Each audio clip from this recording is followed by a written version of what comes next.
बोले शंकर भगवान की जय, उमापति महादेव की जय।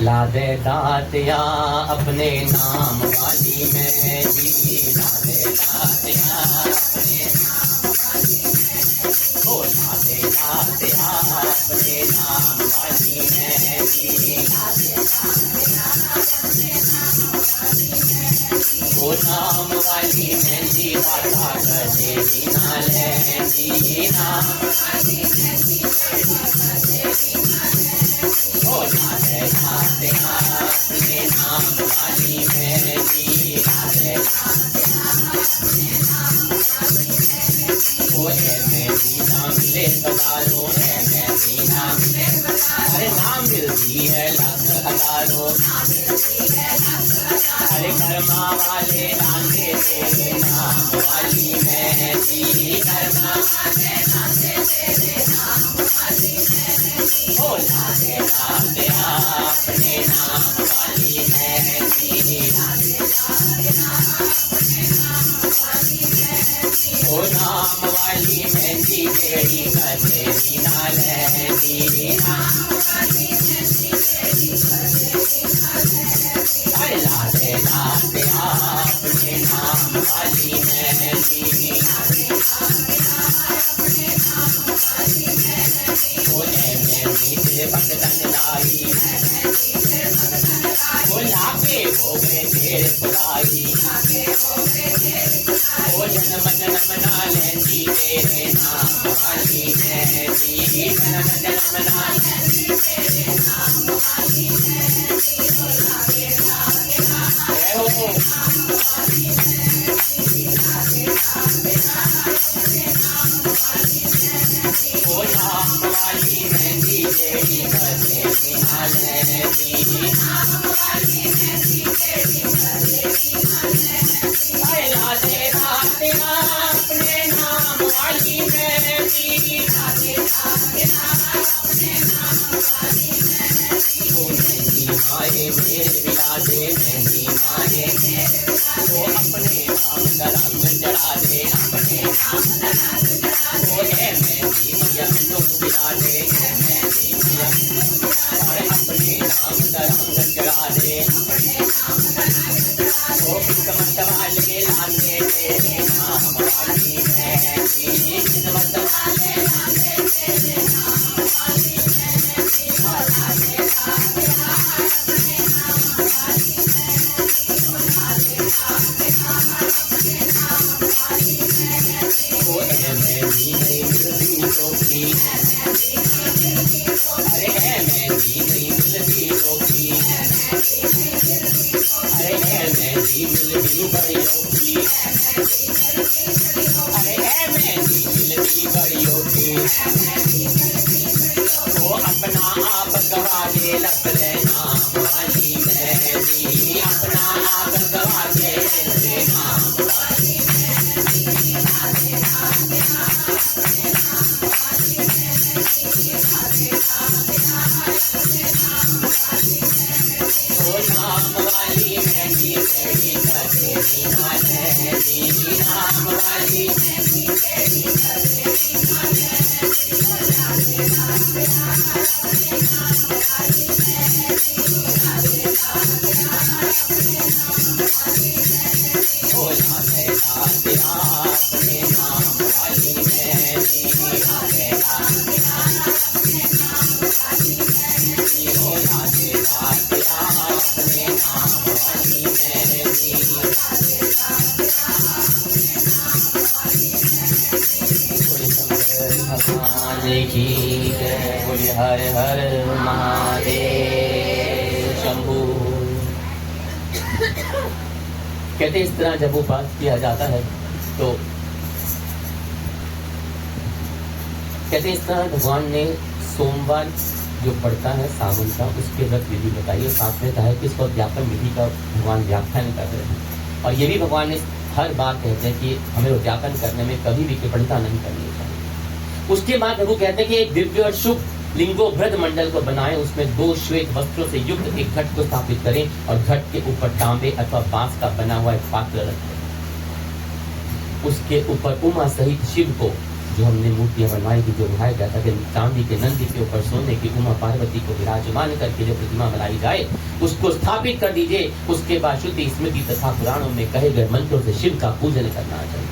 पुष्पों का मंडप बनाएं तथा उसके ऊपर सुंदर चंदोवा लगाएं। उसमें गीतों और बाजों की मधुर ध्वनि के साथ रात में जागरण करें। बोलिए हर हर महादेव शंभु, बोले शंकर भगवान की जय, उमापति महादेव की जय। उसके बाद बुद्धिमान मनुष्य अपने गृह सूत्रों के निर्देशित विधान के अनुसार अग्नि स्थापन करे और फिर शव आदि 11 श्रेष्ठ नामों से पलाश की समिधाओं से 108 आहुतियां प्रदान करके घृति तिल आदि से आहुति अभ्यस्त मंत्रों द्वारा, बिल्व पत्रों की आहुति से त्र्यंबक मंत्र द्वारा या षडाक्षर मंत्र द्वारा ओम नमः शिवाय पर करते हुए उसको प्रदान करें। बोलो शंकर भगवान की जय।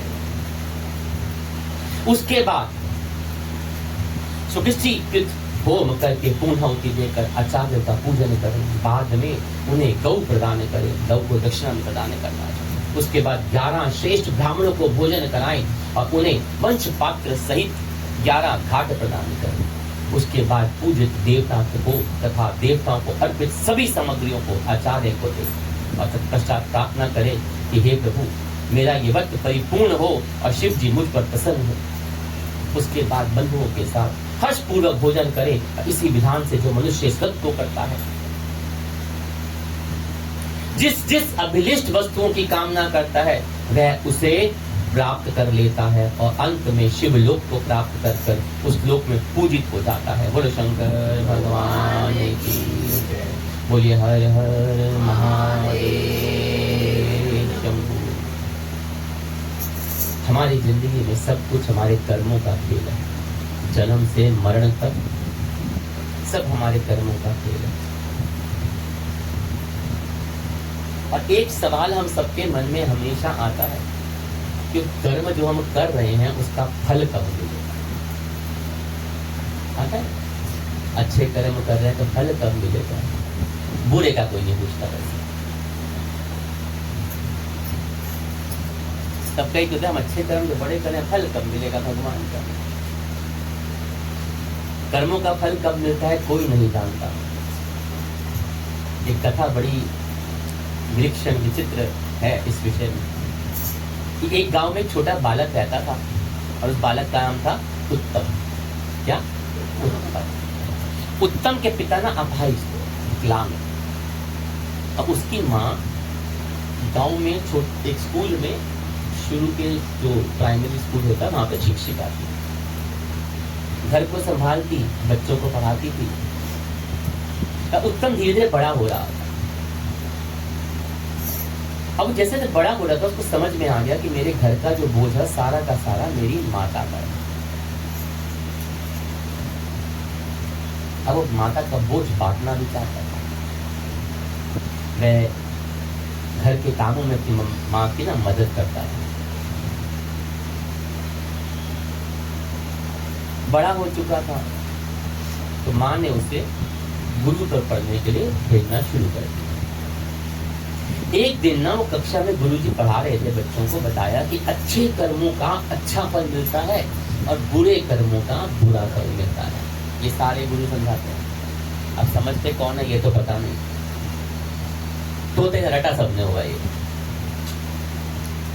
अच्छे कर्मों का फल अच्छा मिलता है और बुरे कर्मों का फल बुरा मिलता है। ये बात उत्तम के दिमाग में बैठ गई। अब घर आया उसकी माता से पूछा कि माँ क्या सच में अच्छे कर्मों का फल अच्छा, बुरे का फल बुरा मिलता है? माँ ने उत्तर दिया कि हाँ बेटा, सच है, परम सत्य है ये। अब बच्चा था, कहता माँ हम लोग तो सदैव अच्छे कर्म करते हैं, हमें फल कब मिलेगा? कितना समय लगता है अच्छे कर्मों के फल को मिलने में? माँ कितना फल टाइम लगता है अच्छे कर्मों के फल को मिलने में? माँ ने अपने छोटे से बच्चे के ऊपर, उसके जिज्ञासु प्रश्न के ऊपर हंसते हुए बोली, बेटा ये मुझे पता नहीं कि कब मिलेगा, तुम्हें बता दो। उत्तम ने कहा मां मुझे भी नहीं पता। अपने बेटे की उलझन को देखते हुए मां बोली कि अच्छा छोड़, अब चल आज खेत से मकई लाई हूं मैं, चल तुझे पका कर खिलाते, जो पसंद है ना वो। अम्मा ने उत्तम का हाथ पकड़ा, रसोई घर में ले गई और मकई पकाने लगी। उत्तम मां के पास बैठ गया, परंतु दिमाग में वो घूमता रहा फल कब मिलेगा। सारी रात मकई खाई, भोजन किया, सो गया, सारी रात दिमाग में वही चलता रहा उसका। सुबह उठा, फटाफट तैयार हुआ गुरुकुल जाना के लिए। वहां जाकर गुरुकुल की जाकर अपने गुरु जी की प्रतीक्षा करने लग गया। जैसे ही गुरुकुल में गुरु जी अपनी कुटिया से बाहर ने उत्तम को देखा, उत्तम ने उनको देखा, फिर अब वो देखते ही समझ गए कि कुछ ना कुछ है। कहते उत्तम क्या बात है पुत्र, इतने सवेरे सवेरे अभी तक बच्चे आए नहीं, तो सबसे पहले यहाँ पे आ गया और तेरी कक्षा का भी समय भी नहीं हुआ। जिसके मन में जिज्ञासा होगी ना वो समय नहीं देखेगा,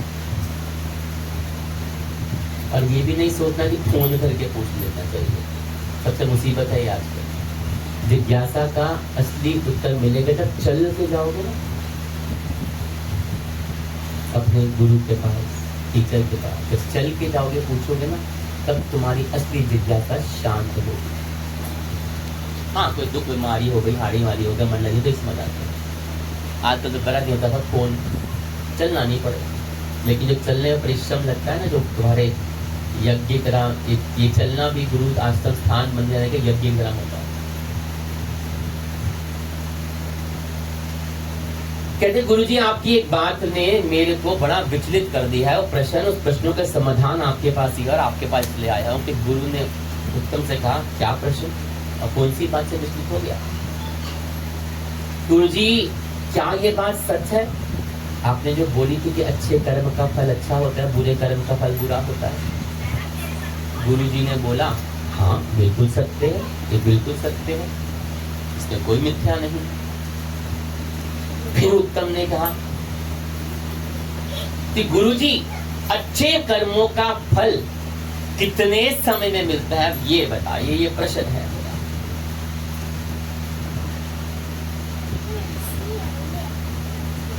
गुरुजी ने उत्तर दिया समय से पुत्र, जब उस कर्म के फल आने का समय हो जाएगा ना, तो उस समय अच्छा और बुरा फल तेरे को अपने आप मिल जाएगा। तो उत्तम ना जिज्ञासु था, उसके अंदर बुलबुलाहट हो रही थी, आतुर हो गया। परंतु गुरुजी यदि मैं दुगने उत्साह से अच्छे कर्म करूं तो। गुरुजी ने उत्तम की बात और उसकी मनोदशा दोनों समझ गए। उन्होंने उत्तर दिया बेटा तब दुगना समय लगेगा। उत्तम व्याकुल हो गया। गुरुजी अगर मैं और मेहनत से, ध्यान पूर्वक से, बड़ी निष्ठा से अपने अच्छे कर्म करूं तो। गुरुजी ने मुस्कुरा के कहा कि पुत्र तब तिगना समय लगेगा।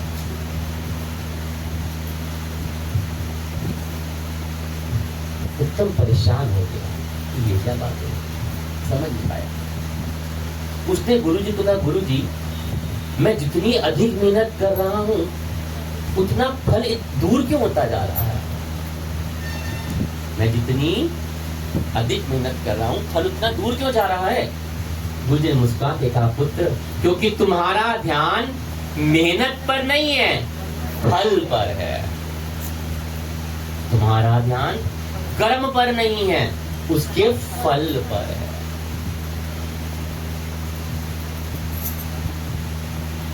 उत्तम कहता है मैं समझ नहीं पाया गुरुजी, बच्चा था ना। गुरुजी ने कहा मेरी बात ध्यान से सुन बेटा, तुम जितने भी अच्छे बीज बो तुमने कितनी भी अच्छी खेती करी हो, जब फसल आने का समय होगा ना, तब पता चलता है कि फसल अच्छी है या फसल खराब है। कोई किसान कभी खराब बीज होता है, खराब मेहनत करता है? नहीं। तुम कितना भी अच्छी तरह खेती कर लो, समय से पहले फसल कभी नहीं आती। तुम कितनी भी बुरी खेती कर लो, समय से पहले फसल खराब भी नहीं होती। होती है कभी कि बीज के अंदर ही खराब हो जाए? वैसे ही पुत्र, ये जो कर्म है ना, ये हमारी खेती है और कर्म फल हमारे फसल है। ये मिलेगा तब जब उस कर्म के फलित होने का समय आ जाएगा। परंतु हाँ, यदि केवल तुम अच्छे कर्म करने की इच्छा के ऊपर ध्यान दोगे, केवल अच्छे कर्म करने के ऊपर ध्यान दोगे, तो अच्छे फल मिलने की संभावना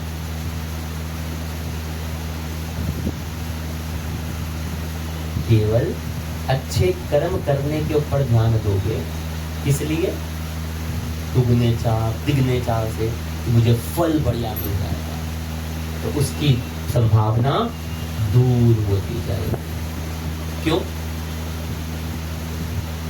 उत्तम ने गुरु जी की बात सुनकर फिर पूछा, परंतु ऐसा क्यों गुरु जी?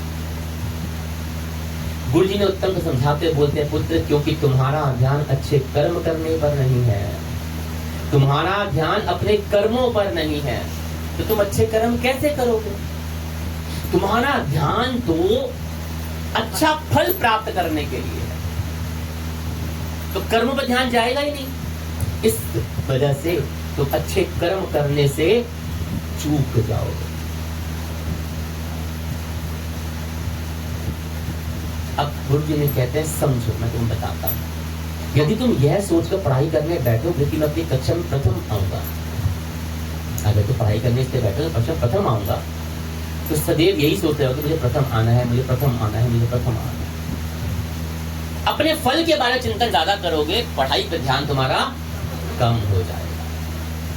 क्योंकि तुम्हारा लक्ष्य जो होगा ना, मुझे प्रथम आना है, प्रथम कैसे आना है, मुझे प्रथम किस तरह से आ सकता हूँ, तो तुम्हारा ध्यान इधर भटकने लग जाएगा। तो ध्यान तुम्हारा प्रथम आने पे हो जाएगा, पढ़ाई पे जो कंसंट्रेशन होगा नहीं। तुम्हें बुरे बुरे सपन आएंगे, तुम्हें बुरे बुरे ख्याल आएंगे, टेंशन दिमाग में हो जाएगी, स्ट्रेस हो जाएगा, तुम्हारा कर्म अधूरा रहने लग जाएगा, जिससे तुम्हारा फल दूर हो गया ना,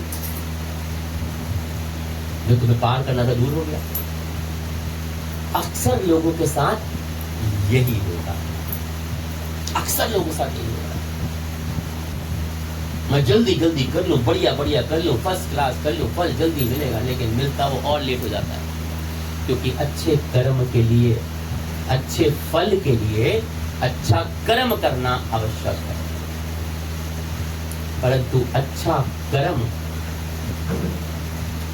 अच्छों से नहीं हो पाता है, क्योंकि ध्यान फल में लगा होता है। गुरु जी आगे बोलते हैं कि अच्छे फल के चिंतन से ज्यादा आवश्यक है बेटा कि अच्छे कर्म का ज्ञान होना, करना भी नहीं, अच्छे कर्म का ज्ञान होगा। यदि अच्छे कर्म का ज्ञान होगा तो अच्छे कर्म के पथ पर तुम निरंतर चलते रहोगे और अच्छा फल तुम्हें अवश्य मिलेगा। बोलिए हर हर। इस पे कोई दो राय नहीं होती। परंतु यदि तुम अच्छे फल के बारे में सोचते रहोगे तो अच्छा कर्म कभी नहीं कर पाओगे।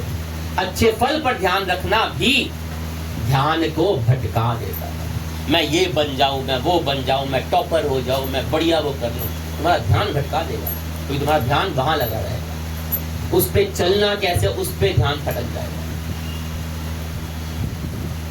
तुम्हारे कर्मों में त्रुटि रह जाएगी और अच्छा फल तुमसे दूर होता चला जाएगा। पुत्र अब उत्तम समझ चुका था कि अच्छा कर्म के लिए अच्छे पथ का निर्धारण करना, उस पर निरंतर चलना वो आवश्यक है।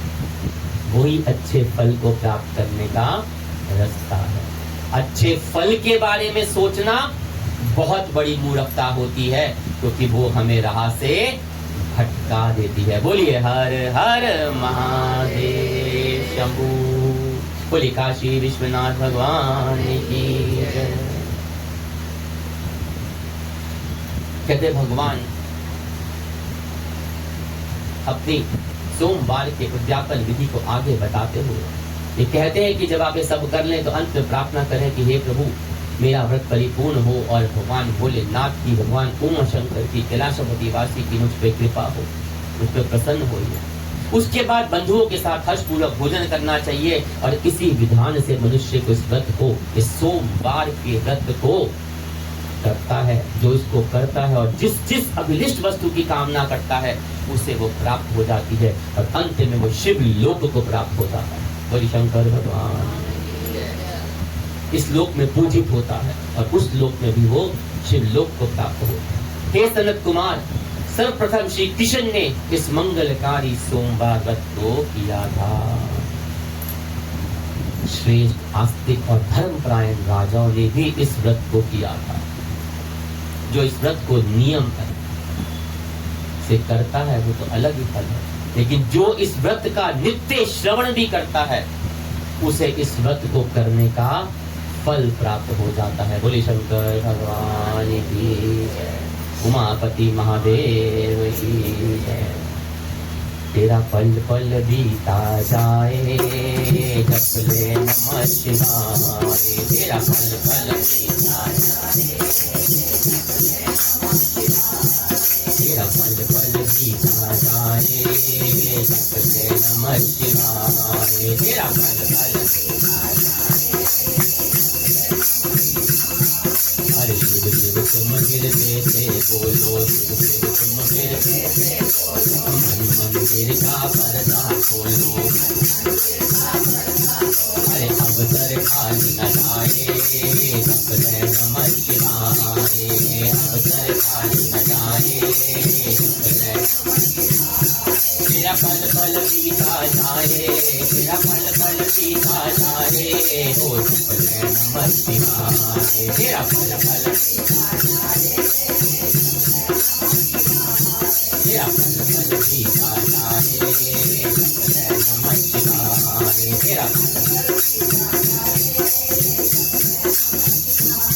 ओ ये दुनिया पंछी का मेला, सबके उड़ जाना है अकेला, ये तन मन दास न जाए जप ले नमः शिवाय, ये तन मन दास न जाए, तेरा पल पल बीता जाए जप ले नमः शिवाय, तेरा पल पल। अरे मुसाफिरी जब पूरी होगी, चलने की मजबूरी होगी, तेरा पिंजरा प्राण लगाए जप ले नमः शिवाय, तेरा पिंजरा प्राण लगाए जप ले।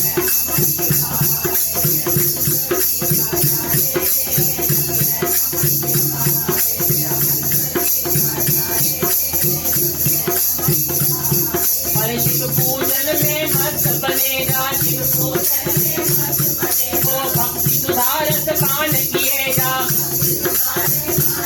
दशरथ विश्वनाथ गाए जप ले नमः शिवाय, दशरथ विश्वनाथ गाए जप ले नमः शिवाय, तेरा पल पल बीता जाए जप ले नमः शिवाय, तेरा पल पल जप ले नमः शिवाय, जप ले नमः शिवाय, जप ले नमः शिवाय।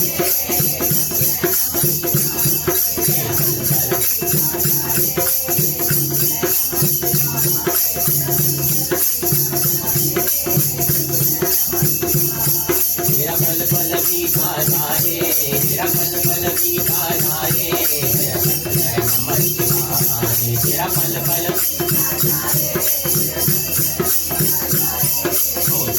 नमः शिवाय, तेरा पल पल बीता जाए जप ले नमः शिवाय।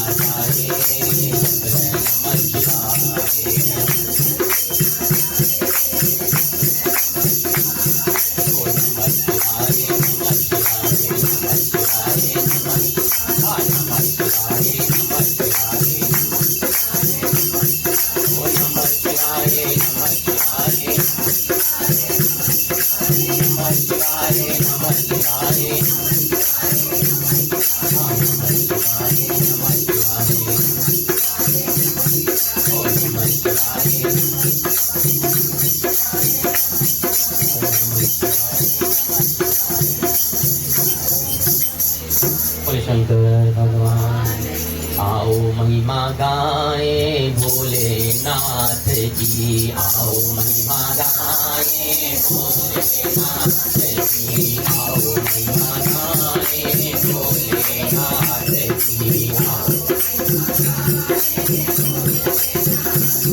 अरे भक्ति में खो जाए भोलेनाथ जी, भक्ति भोलेनाथ जी, गौरानाथ जी, भोलेनाथ जी, आओ महिमा गाए भोलेनाथ जी, आओ महिमा। अरे मुख कर दे जय अंग भभूति गले सजती माला, अरे मुख कर दे जय अंग भभूति गले सजती माला, अरे माथे चंद्रमा जटा में गंगा शिवका रूप निराला,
वो सबसे न्यारे हैं मेरे भोले, सबसे वो डमरूधारी मेरे शिव भोले, वो भोले भंडारी है शिव भोले, वो तार लगाते हैं शिव भोले, अरे वो बिगड़ी बनाते हैं शिव भोले, वो कष्ट निवारे हैं शिव भोले, दुख मिटाते हैं शिव भोले,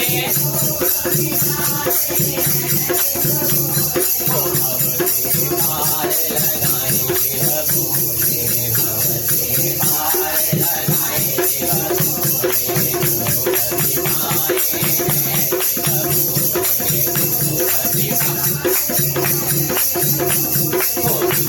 बनाते हैं शिव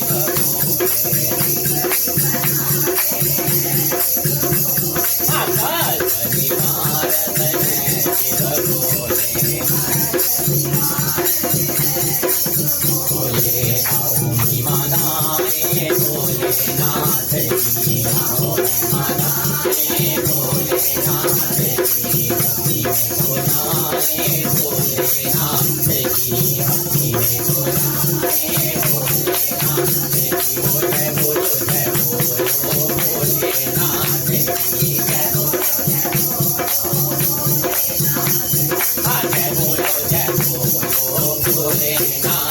जी, ओ जय बोलो भोलेनाथ जी, जय बोलो जय,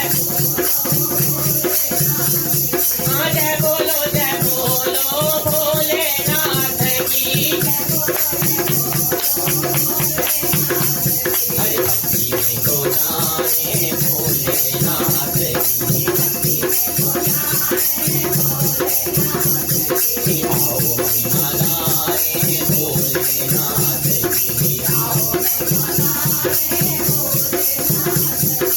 नमस्कारे नमस्कारे नमस्कारे नमस्कारे नमस्कारे नमस्कारे नमस्कारे नमस्कारे नमस्कारे नमस्कारे नमस्कारे नमस्कारे नमस्कारे नमस्कारे नमस्कारे नमस्कारे नमस्कारे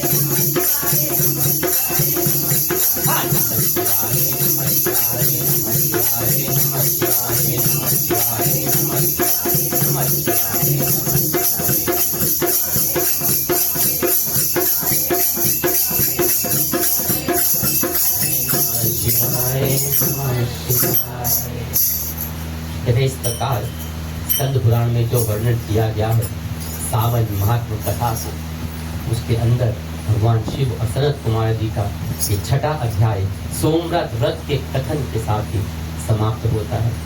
बोले हर हर महादेव, हर हर महादेव, हर हर महादेव शंभु। बोले काशी विश्वनाथ भगवान की जय।